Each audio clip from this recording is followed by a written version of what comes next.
Banishma, what's up? Anashim Mishpoka Bayi Yasharel. Shalom Yehudim. Shalom Alinkama to all of you as we come together in this Shabbat fellowship and together on Zoom, where two or three are gathered together. The Ruach HaKodesh has united us and brought us as one together. And where even though we're at a distance, miles apart, we are all one in the Ruach, very close, because his presence allows us something that Hashatan does not have anymore. But we have, by the Ruach Kadosh, the opportunity to come together. And Abba Father, Baruch Atah Yahuwah Eloheinu Melech Haolam, we come together and approach your throne and accept your presence in the midst of us. We cast out all strongholds of the enemy in the Shem of Yahushua, every strongholds of the prince of the power of the air that would try to get in the way of the frequency and the flow of the Wi-Fi that all of us are using in our video and audio streaming to stay flowing and connected, and no interference from the enemy, not only in the frequencies of what we're using to transmit and receive one from another, but also in our place where we're at, that we welcome the presence of your Ruach presence, Ruach Neshima, your very breath. We welcome your breath to breathe upon us and fill us. This is your Shabbat, and you have invited us to your Shabbat.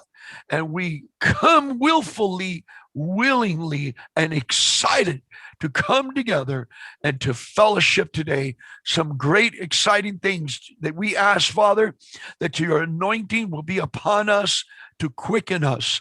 Questions, statements, answers, adding information, being quickened in our ruach, in our mind of information we read and study, but it's just locked in, stored up, waiting for the Ruach Kadosh to release out.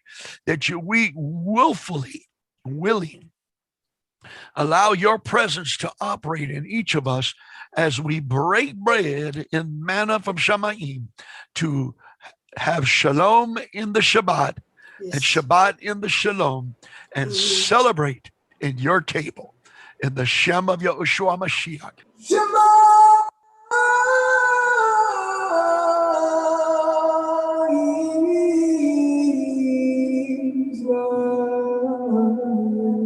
Hallelujah! Yahuwah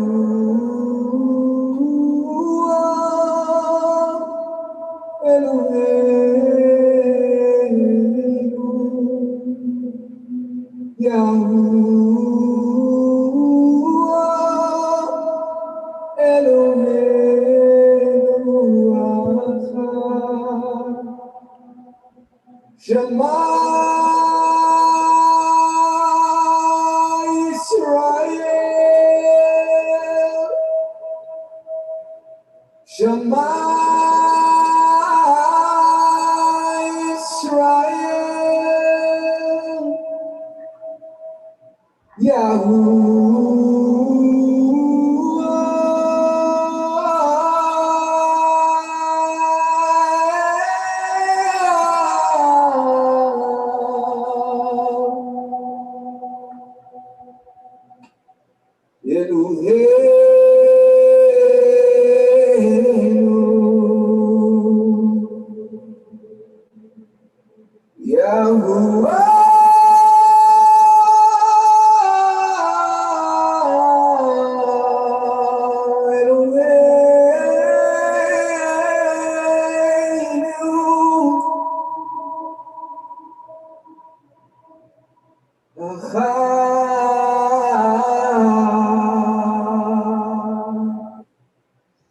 Amen. Amen. Hallelujah. Amen. Thank you. Praise Yah. Praise Yahuwah. Hallelujah. Well, on this particular Shabbat, thank you for joining in as people come in. We praise Yahuwah for the opportunity to fellowship together. What we're gonna do is I'm gonna read some things that I was seeing Yahanel, if you weren't watching her texts the last couple of days, were about the good news she got about our plans for the following year. But I just want to show you where we're at, which is the count, right? The seventh yomim. Yes. Of this particular new, was it new oil? New wine. But we count unto new wine. Yes. We went from last week new wine to new oil. Okay. And so we're excited what we're going to share today, and then we'll open up the floor and for any questions and answers. I noticed that when I was looking at pictures and to post, there was a lot of stubborn people that are so stuck either with rabbinical tradition calendars or the messianic new moon, not knowing the difference from Kodesh and Yarak, from a new month and the new moon, unless you look at reading in Hebrew. And some people start their month with the new moon, which it's really messes up the calendar system. We use the Zadokite, Enoch, a Dead Sea Scroll calendar, based on new information. We're not trying to be in any way stubbornly in a box. Yes. And putting condemnation to anybody that uses another form of a calendar. We don't do that. If people use another form of the calendar and keep their feast in that form, we've been there, we've done it. We walk through the lunar soli, we walk through different calendar systems. We did the rolling monthly new month, new moon system before too, where our Shabbat lines up in different type of the inner of the week to other people. We did the rabbinical. I've done the rabbinical. I did the African. I've did many other different type of calendars before. And when I mean that, we walked it out. Some of us walk them out 1 or 2 years each, because we've been on this journey for many years, since the early 20s, 2007, 2007, 8, 9, 10. And so in our sojourning, in our pilgrimage of sojourning as being the diaspora of Israel, out of Israel, direct over the head calendar system, we are doing the best we can, and we come to love and cherish and understand more better the Zadok Koheni, they call the priestly calendar, and how the 24 courses work and the order. We know that even the time of our Mashiach, there was a Zadokite priestly calendar, and then there was the civil calendar that the rabbinical Jews were ushering in from Babylon, because they came out of there, they were caught up in that system. So that we have grown to understand, and when the Dead Sea Scrolls came up, and then finally they translated it, that particular Zadokite Dead Sea Scroll calendar of Enoch, we decided to move forward. We decided to move forward and use the particular priestly calendar we call the Zadokite Koheni Levi of the different Kodesh months, okay? And the priestly order and what took place in those. As we shared last week, but a little bit, we're going from oil to, we're going to be to the also from the new wine to the wood offerings. Now, this is not normal feast or normal things you see in the menorah candlestick, the 7 menorah candlestick of the major times of high Shabbats, and also the time of feasting or yom, special yoms, in order to fast or whatever goes on with the 7 candlesticks. And the Shabbat include that, makes the 8th festival, okay, the weekly Shabbat. So, but there was other events that took place. There was other assemblies and things that took place according to the Zadok Koheni festivals or offerings. And to some people in those days that were living in Jerusalem, especially there was a time of the Shemitah of the 7th year. It's not the Jubilee, the 50th, 49 plus 1, the 50th year, but the Shemitah year where people would have a chance because they don't have to work, and their debts are, many of their interest and debts are squashed. Not everybody had everything restored like in the 50th Jubilee, but on the 7th Shemitah, it was a time of rest where employers paid for their employees throughout the year also. So they were able to celebrate more directly in Jerusalem and don't have to travel back and forth. They could celebrate. Of course, it becomes costly too, unless they had relatives there.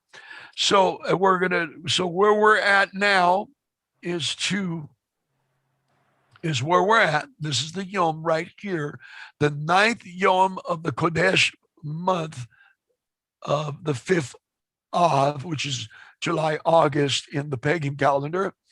And then, but we're going to look at a little bit what people doing. We're wondering what Sholiach, Moshe, Yosef was doing, because he announced a month ago, 2 months ago or more, that there's going to be a change on next year's calendar. We're going to finish up this year. For this calendar and this timeline of starting the new year, which we're going to finish up our Sukkot and also Yom HaKippurim and Kippur. We're going to finish up the last 3 festivals of the menorah. And but when next year comes, we were wondering what we're going to do, which I'm going to have Sister Yahanel explain more information after I read some of her notes and some of the things that were going on. I'm going to read it first and then turn it over to Yahanel so she can break it down to you. But what we're going to do is basically more of the stance we're taking, but we do not put condemnation to nobody, because we're not following man, we're not following a group, we're not following a Shabbat group, we're following Yahuwah. And if some people are still what we used to do before, because we always tell people, been there, done that. Okay. So, and we do that in love. That's why even to our Christian friends, we do not condemn many Christian friends or Messianic friends that are coming out and still use a lot of the pagan words, because we all did too. We all came out of the same boat and jumped in a different, better ship. We went from a sailboat to a powered boat. Right. And so with magnificent, powerful turbines, so to say. And so we're still afloat and we're still moving forward, but we're moving forward more towards the Qumran Dead Sea Scrolls, and we're going to show you a little bit why. Now, the answer to our question, what was going to happen in the year 2022, right, and that new beginnings there for the new one, we're going to go ahead and read a little bit of this, and then we're going to go ahead and allow Yahanel to show her pictures in her screen to explain more of it. And let me clear a little bit of my screen here so I can read it. It's clear to us. You like what I did? To me, it's clear. It's clear for you. Yeah, some people it is clear. All right. So, of course, it says here on the beginning, she has a text message. And on July 16th, contacted Professor Rachel Elior, and she has enlightened me with the most important missing piece of the calendar's puzzle. Now, let you know who she is. She's a professor. When I was in Israel in forgot, it wasn't 14. I think it was the year before that, but it could have been 14. She was in Chicago giving lectures, but she goes back and forth to Israel. And when I was there, she appeared in the Hebrew University, and I was first heard a little bit of her insight. What made me notice was that the rabbinical Jews of the Talmud teaching instruction commentaries, right, on all their volumes, they were very frustrated sitting there. They knew there was a woman here, which they belittle women, a lot of them, but they know that she's way above them. They know she speaks Ibrit and reads and writes even the ancient Paleo-Katav Ibrit of the Eastern Aramaic, not rabbinical Judaism of the Western European Hebrew bloc. So she could read and write what they call Ibrit, that they call the ancient Hebrew writings and scripts. And they finally translated the calendar of that was in the Dead Sea Scrolls.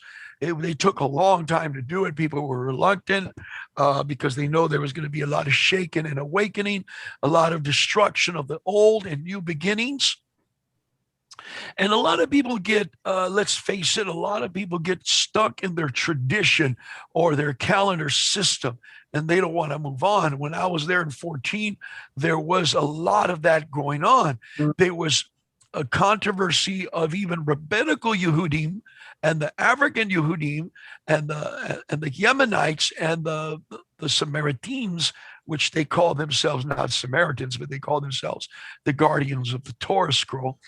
They all wanted to push to change Israel's national calendar, their silver calendar and their rabbinical calendar, to more of the Zadokite Enoch calendar. But they even Benjamin Netanyahu made a statement, we can't do that now because it would hurt us in commerce. Because many people plan 1, 2, 3 years in advance to go to Israel to celebrate the feast.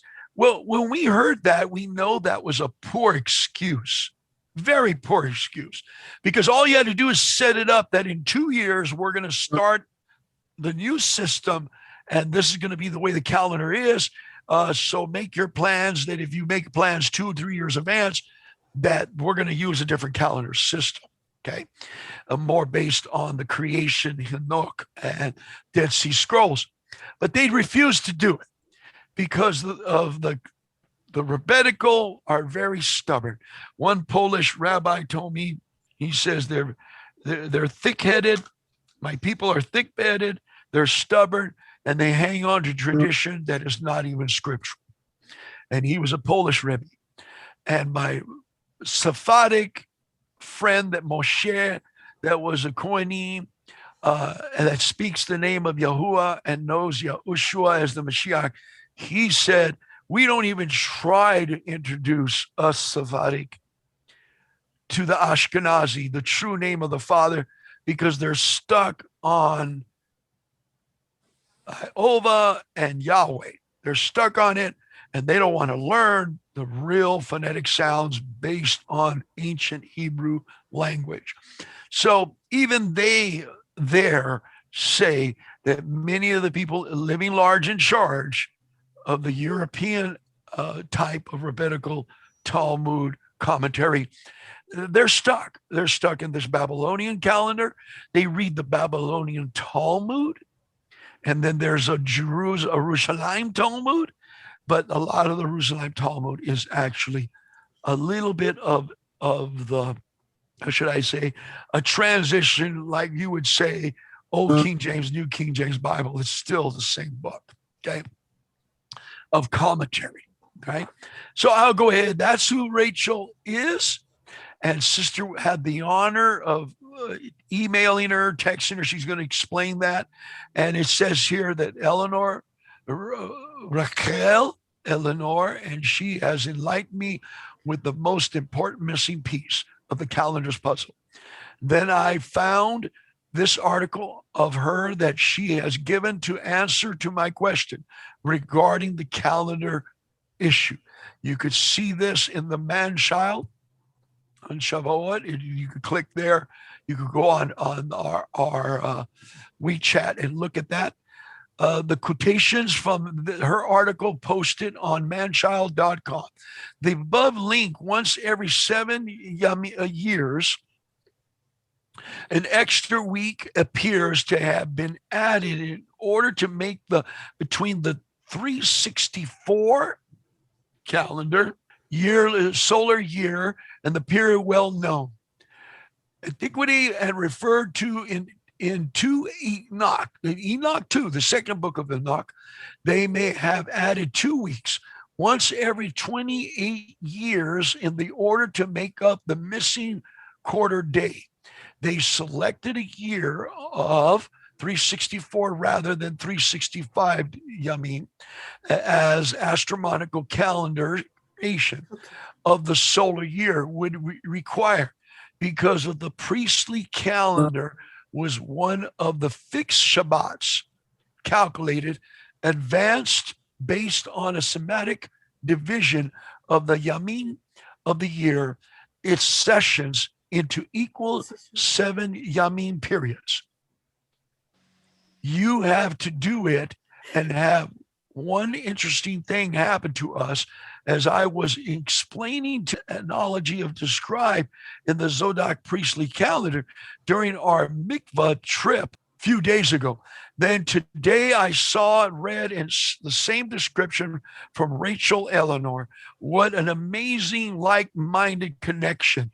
The 24 priestly courses were a living liturgical calendar for the rotation into and out of the in and out of service every first day of the month. The first day of the month. The first day of the month. Start of the new their rotation after 52 weeks marked the start of a new year. The completion of 13 cycles of service by each of the 24 courses marked the time for the sabbatical year, and the completion of 91 cycles of service marked the time for Jubilee.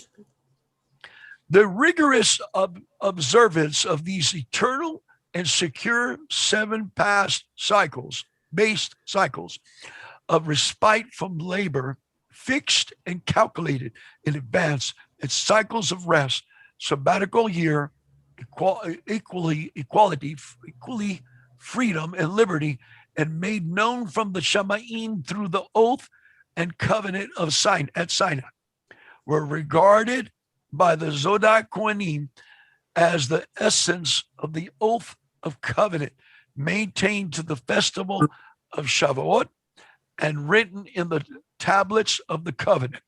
Now let me go to the next one. You can see the conversations going on and the calculations of the dates of the equinox from 2017 to 2027. I've always happened, I'm very, how should I say, I don't, many of the people, the Messianic and among even the Rabbinical, they use time, date, timestamp based on a software in the internet that comes from NASA, which when you dig in deep, it's not an actual true equal yom and equal lila, okay?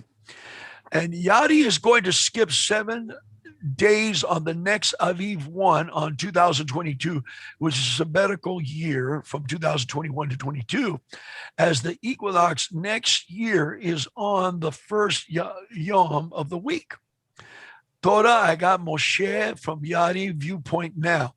We also add a week when the Shemaim tell us, meaning Aviv 1, a midweek Wednesday, must fall during equinox week, not on the equinox, so say equinox, falls on a first day of the week. Wait till the next week, the next Wednesday. So the Shamayim forced added week every 7 years, or so I got Moshe Point now as one of the witnesses of confirmation. And the second witness is when Rachel Elior said that during the Shabbatical year, which is started from 2021 falls month 7, first day of trumpets in our time. By end of 2021, 6 months later, Aviv 1 in 22, the Israel will not have any spring offering as they were rested. Will not have spring offering when they were rested since Shabbatical year starts 6 months ago. Hence, the best time to skip the days. Okay, so now I'm going to stop there on the conversation. I'm going to turn this over to Sister Yahanel, and she can switch the screen and add anything she wants to do or talk and share on this conversation she had with Eleanor of Rachel in Israel about the one that helped translate the Dead Sea Scroll calendar. Go ahead and share, Sister Yahanel. Total, Brother Eliyahu, I share the letter. Okay, let me. Brother Eliyahu already explained the conversation in our group. This is the letter. Can you see the letter? Actually, I was downloading one of her articles, the latest articles. Then there is a conversation, ask any feedback. But I say, actually, I have a questions about the calendar. It's nothing to do with the articles, that I downloaded. So I said, I cannot figure out how these 364 days calendar can fix into this 365 days and a quarter in our current modern calendars framework. Then that's why and then she immediately responded to me. That is, by now is 9 days ago. Shalom Yahanel. After the 6 year cycle ended, there is a fallow year, the 7th year. In the 7th year, the Jews are not allowed to work in the fields and to harvest, so they cannot come to the temple 3 times a year as requested, 3 times a year into the Jerusalem temple, okay? Just now, Eliyahu have explained that part. At the 7th year in Hebrew, Shemitah, the opposite of holding and possessing. The priest, the Zadok priest also, would add a week around the end of the year to cover for the missing day in 364 days in the priestly year. And you see, it's a priestly year. That means they are on duty. That means on that Aviv 1, that means the new year, normally at the period of the Aviv, the new year, so many people come from all nations, to Jerusalem.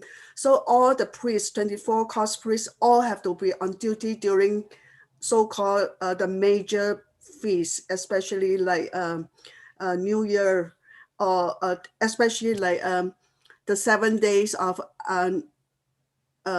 unleavened bread, and also the 7 days later on, 3 times a day, 3 times a year. The 3 times a year, the 24 priests, normally they all have to work together. But during this Shemitah, the Shabbatical year, so the people cannot, they can't bring in their offering. So there are not many people come over to Jerusalem, the temple. So that is the time they were at a week. So this is what I just, during the conversation just now, Eliyahu have read. So I can figure out that now, now we talk about it. Now the question is, when is the sabbatical year happen? In manchild.com, we have 2022 or 2024. I always have these questions like, is 2022 or 2024 is the sabbatical year or the Jubilee? And from this, I believe you can see it clear, right? From this screening, you can see there is a calculation that 2022 is the sabbatical year, or even from another calendar is even call it Jubilee. But so this is, but sabbatical is a real is a confirm to all almost all Jewish calendar when the calculation, because we can count back AD 68 to AD 69. That means 70 CE. Yeah? We say we say the Jerusalem and the temple was destroyed. It's from the from the 68 to 69 AD, but it's they add 1 year, it becomes 70 CE, something like that. So almost this one is quite a fixed year that everybody can count until 2021 to 2022 is a sabbatical year. So 2021 sabbatical year or Jubilee start from the first day of the 7th month. That means start the day of Teruah. The day of Teruah is the days of trumpets, the shouts. Say this year, just now, Eliyahu also do a presentation. We count to the Feast of Oil, and then from the Feast of Oil to Feast of Wood, and then actually we immediately reach the day of Teruah. It's a shout for Shabbatica. So from after the fourth this year, 2001 to 2021, after this year, declare the Shabbatica. That means from the 7th month, first day of 7th month up to the next 6 months later will be the next spring festival of the new year. So the new year will start in the middle. The people cannot bring, according to this, just now what according to what she said, they are not allowed to work, and then they cannot come to the temple to bring their offering. So it means after 6 months, the next, our calendar, our time, 2020, the new year, if we do the start, they will not come. So the feast, so at that time, actually, he said this is the time normally they do according to her study. I think this really makes sense. And then we have a reference. Now we have the reference, like how the priestly year can be, the calendar can survive, at least for the last 2,000 years, how they survive, and we still keep 364 days. How do they keep it? We have a full set, 6 years. We have full sets of priestly order discovered from Dead Sea Scroll, that we know that they didn't break the rotation. 6 years, they didn't break rotations. But how about the 7th year? What did they do? So actually, now we can see they didn't break the rotation, but they break a week from the calendar, from the counting of calendar. So this one, we have a deep discussions on that, but we are not sure at that time. I'm not sure when can we break 2022 or 2024 or even 2025, no? Which year that we should break. If we don't break, we continue 364, then every year we move forward, not forward, backward. That means from March later on, after many, many years, we become, every one become February, and everyone become January. It's like, how can we reconcile that? But this timely, I have been praying, but about this, and then this is a timely message. At least it's a reference that we can take a reference. And there are more, actually there are more. This morning I was listening to something about this one. Actually, there is a new, and this one I find that, wait, this is also recently, they found that this sundial, not only for 1 year sundial, last time we introduced the 1 year sundial, but this sundial actually not only doing 1 year, it's also doing sabbatical year, also indicate Jubilee. And it's not complete. This person studied this one, not complete yet. And it's a Zadokite calendar. He is not complete this whole study yet, but at least he mentioned something about even by guessing what it means on all this strike. And he said something actually is match our this church too. Just not what the sundial say. What he say actually is he's using the sundial to try to guess, interpret what is a strike. When he talk about the Jubilee, he explain Jubilee is confirmed with this one. This one we make it into a chart form, like 1, 2, 3, 4, 5, 6, 7. This is sabbatical. When you have 7 weeks, 49 sabbatical, the next year is Jubilee. The Jubilee is the first year of the second Jubilee. And then many people think about Jubilee, that times 50 years actually is wrong because it's always 7. The Jubilee is marked the first year of the second Jubilee.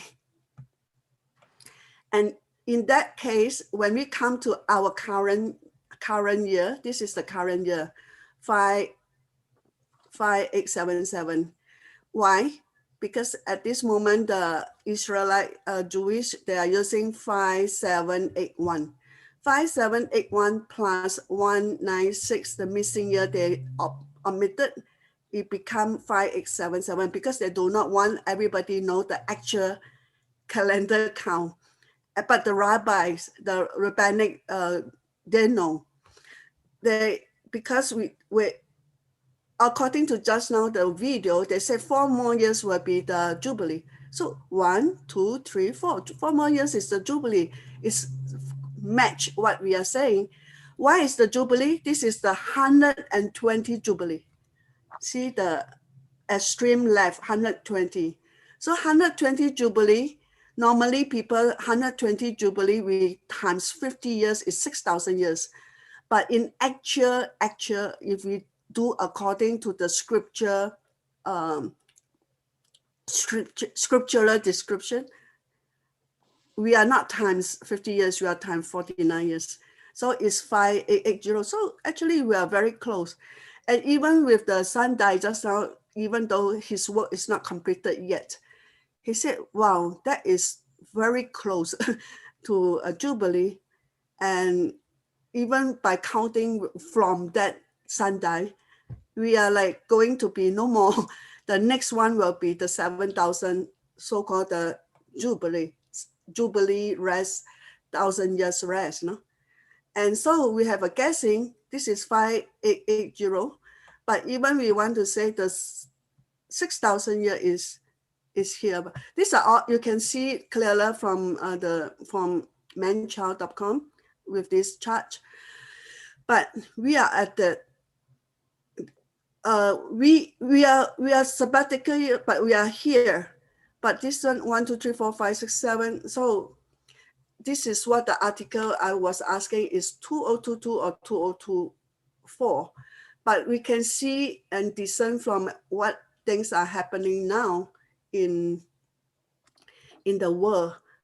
And then if we do the calculation from the destructions of the temple in Jerusalem from that year onwards, this year is sabbatical year, 2022.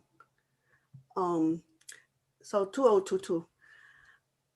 2022 means we will announce this coming. So what month and day begins?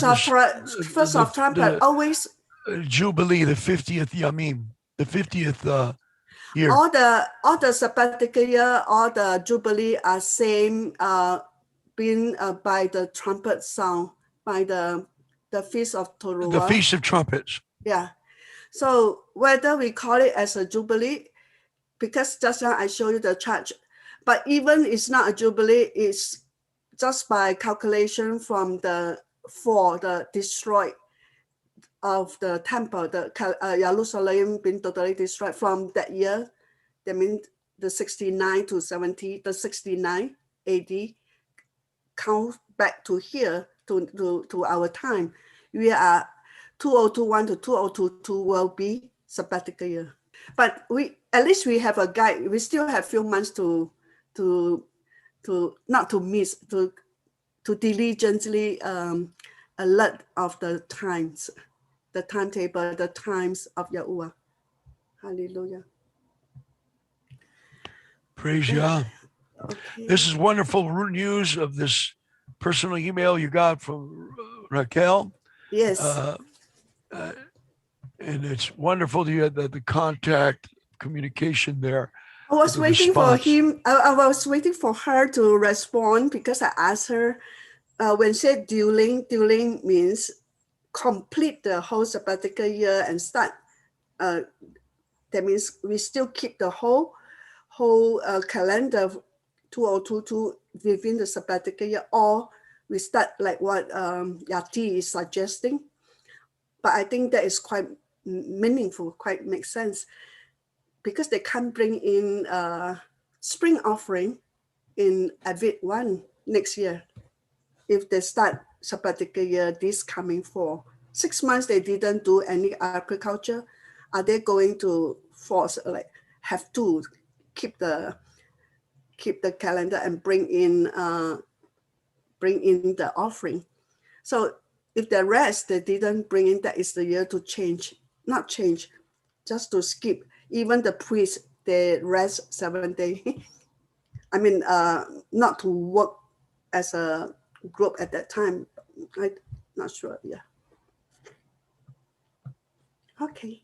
Back to Praise you. Abba. Thank you so much. That's wonderful information there that you shared with us. All right. Does anybody have any questions for Yahanel or me or anybody, or input? Now, the video she showed with that guy with the dish calendar, he doesn't use all the, if you look him up, he doesn't use all the correct language. He's into the essence. I'm not into the essence thought, which they think that they were Essenes, they were Greek converts that were living in the Dead Sea Scrolls area of Qumran. But that's good information he had, that particular topic of the disc. I seen that it was newly discovered. I remember that also. So has anybody got questions or input? Yes, I do. I have a question. I just wanted to clarify in my understanding is, did Rachel Elior, I guess that's how her name is pronounced, did I understand that she was involved in helping to translate out of the Dead Sea Scrolls? She's she's going to share, sister. No, you share. She's the expert. She's a world famous, well-known expert especially for Dead Sea Scroll. And she is based at the Hebrew University there in Jerusalem. And when you watch her videos, there's a famous video that's out, is old, where she was in Chicago giving a lecture, and you could see the rabbis were steaming. They're steaming. They were rocking in their chairs, steaming. They did not like to hear what she had to say, that much of their rabbinical Talmud tradition is all added, man-made, and that it's not actual of Torah, Moshe.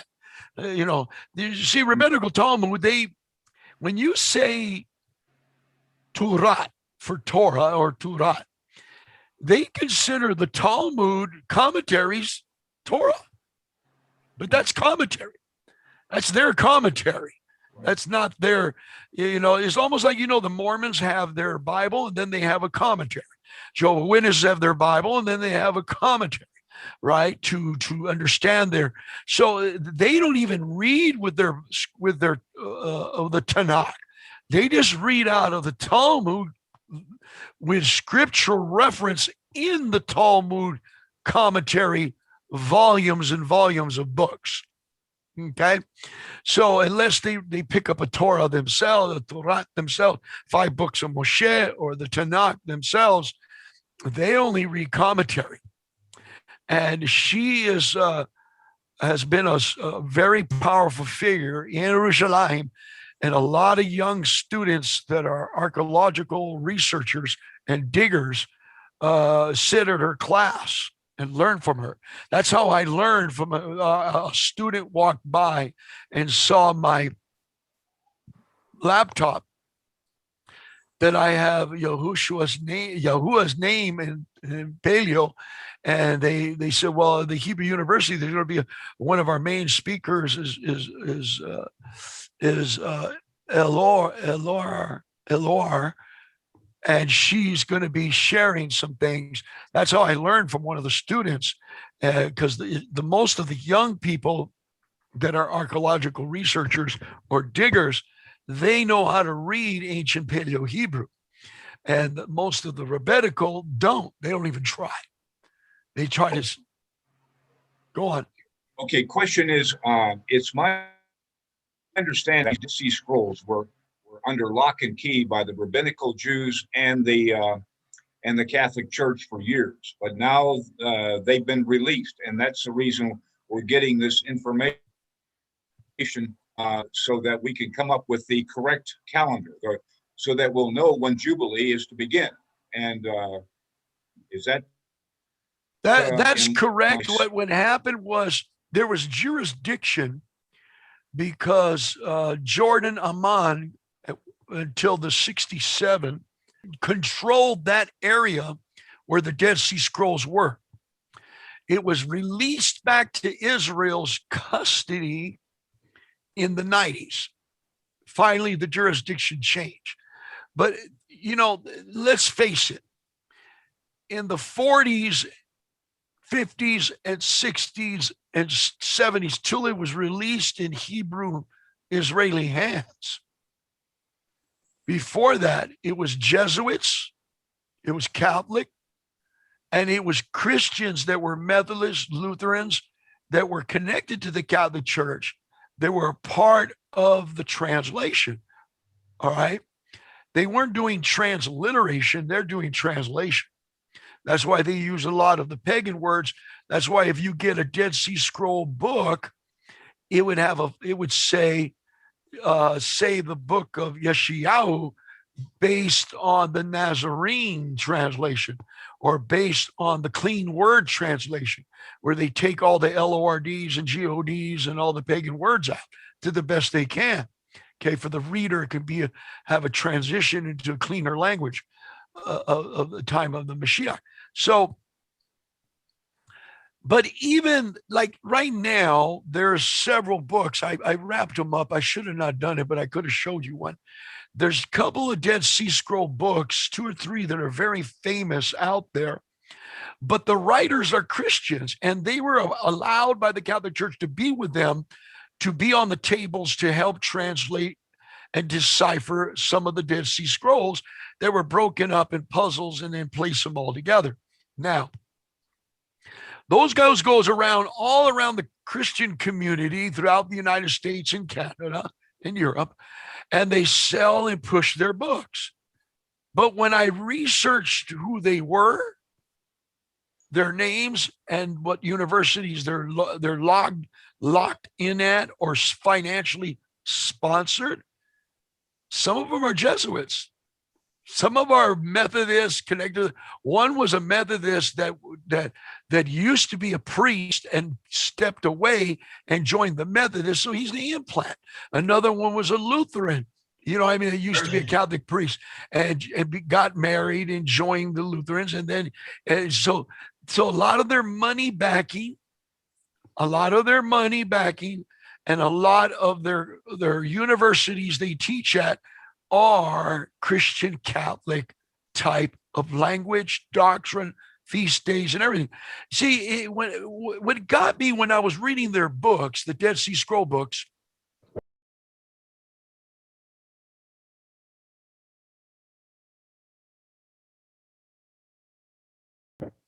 written by these three different authors that were there on the tables doing the translation, that they were not transliterating. I said, why are they not transliterating? Why are they not? They know Katav, Paleo, Ibrit, the ancient Ibrit language, but yet they know the correct words. They know the clean language. They're educators and teachers of, but yet in their books, they never bridge people. They never bridge people.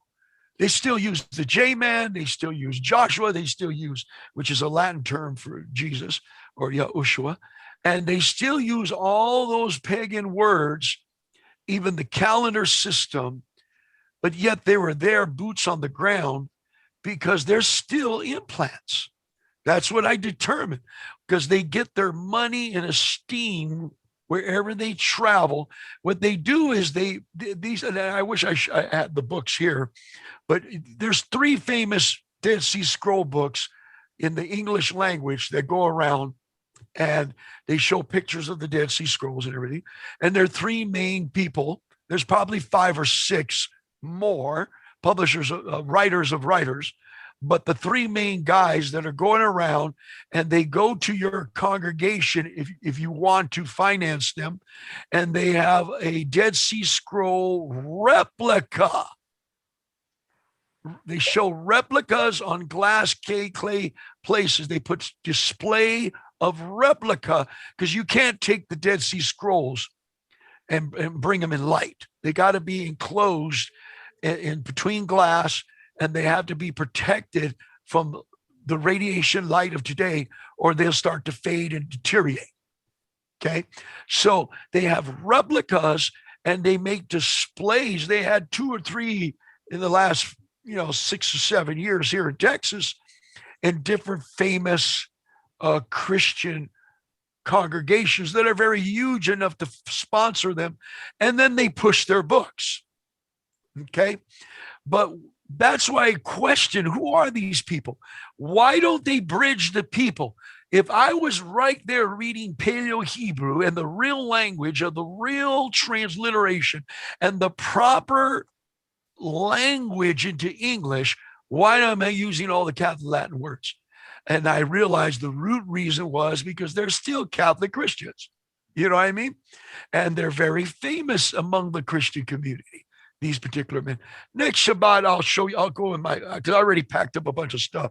I'll go pull it out, and then I'll show you it and their names and titles. And they're allowed into the Baptist congregations. They're allowed in the assemblies, the Foursquare, because of their reputable doctor degree on translation of the Paleo Hebrew into modern language. The problem is people's no researching them. And no one's asking them. If I were able to go to one of their lectures, I would raise my hand and say, how come you don't bridge the people? If you know Paleo, why do you use all the Catholic pagan words still? I would put them on Jump Street, expose them immediately in front of public, that you are not using the real Zadokite or Ibrit language. You're using pagan Catholic language. Rachel doesn't pull punches, right? And she's not connected with those guys. Because see, when Israel took over the Dead Sea Scrolls and the Qumran district that was controlled by Jordan, then it all transferred to Israeli custody.